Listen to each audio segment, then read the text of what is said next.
Здравствуйте, мои дорогие! Я снова рада видеть вас на своем канале. Ну что, девчоночки, сегодня новый урок. Поехали! Сегодня мы с вами будем делать стандартную обычную коррекцию. Ноготочки у нас здесь коротенькие, никаких слишком сложных проблем с этими ногтями нет. Поэтому снимаем основную массу материала, подготавливаем ноготок к моделированию, убираем обязательно птериги, потому что птериги будет приводить к отслойкам, если вы его оставите, и начинаем моделировать. В данном случае это длина, которую любят большинство мастеров, с ней совершенно не нужно заморачиваться. Можно ее сделать в одну маленькую капельку, совершенно в технике без опила. Можно вообще ничего не пилить, ни с чем совершенно не мучиться, но я пилить буду в любом случае. Кто давно на моем канале знает, что я маньяк опила, я пилю всегда, везде и всех, поэтому и в данном случае пилить буду тоже.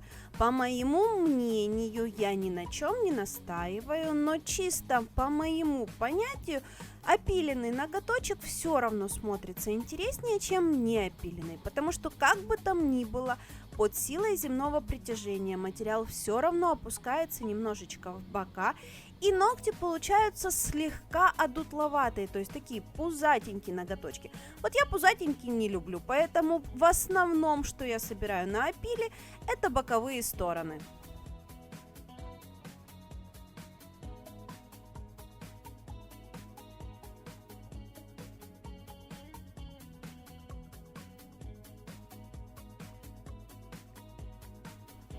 Сегодня дизайн у нас будет очень зимний и очень простой, с очень красивым сочетанием оттенков. Всегда красные тона безумно симпатично смотрятся с белым цветом. В качестве основного цвета сегодня не мой любимый 71, сегодня 109 цвет. Он немножечко без оранжевой нотки, такой глубокий кроваво-красный, очень тоже вкусный зимний оттенок.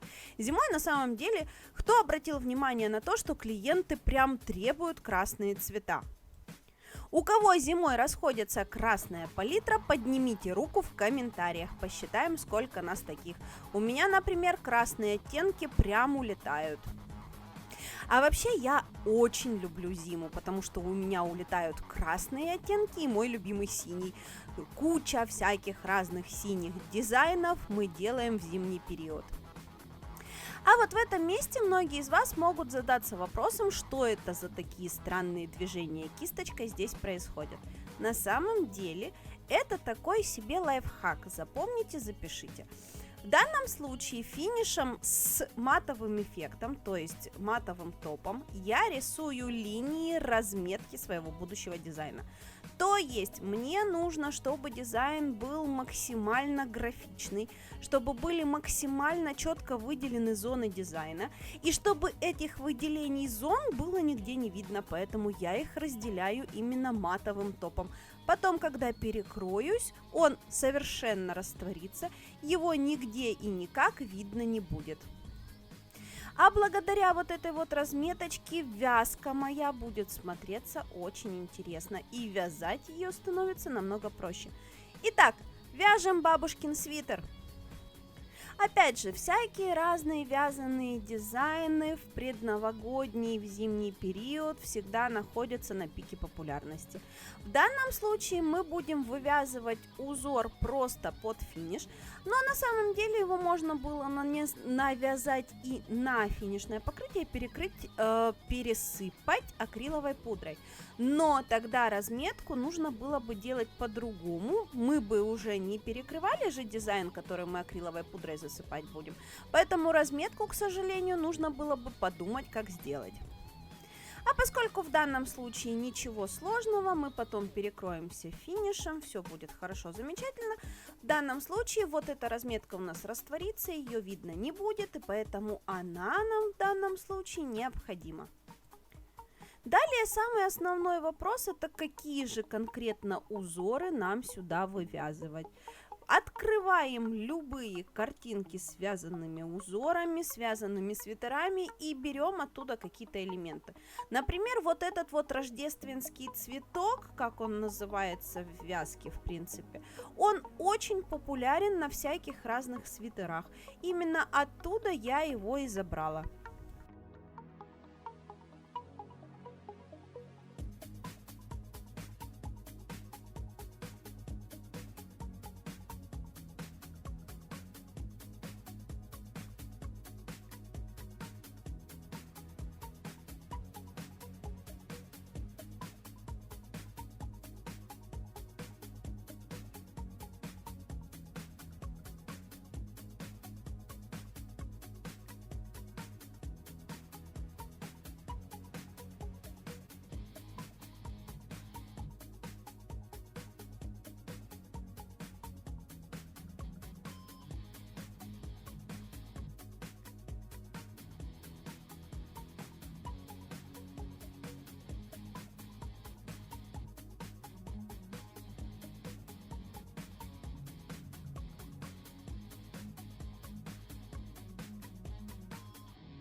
На соседний пальчик тоже добавляем вязаных элементов. Здесь у нас будут точечки, вязаная резинка, здесь у нас будут опять же какие-то такие цветочки. Они добавят нам композиционного решения на всей руке.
Итак, вот такие зимние ноготочки у нас получились. Очень выдержанные, очень стильные, очень интересные. Сочетание белое с красным, как я и говорила, смотрится просто потрясающе. Надеюсь, вам сегодня со мной понравилось. Надеюсь, вы не забыли подписаться на канал. Впереди будет еще очень много интересных роликов. Я на сегодня с вами прощаюсь. Всем до новых встреч. Пока!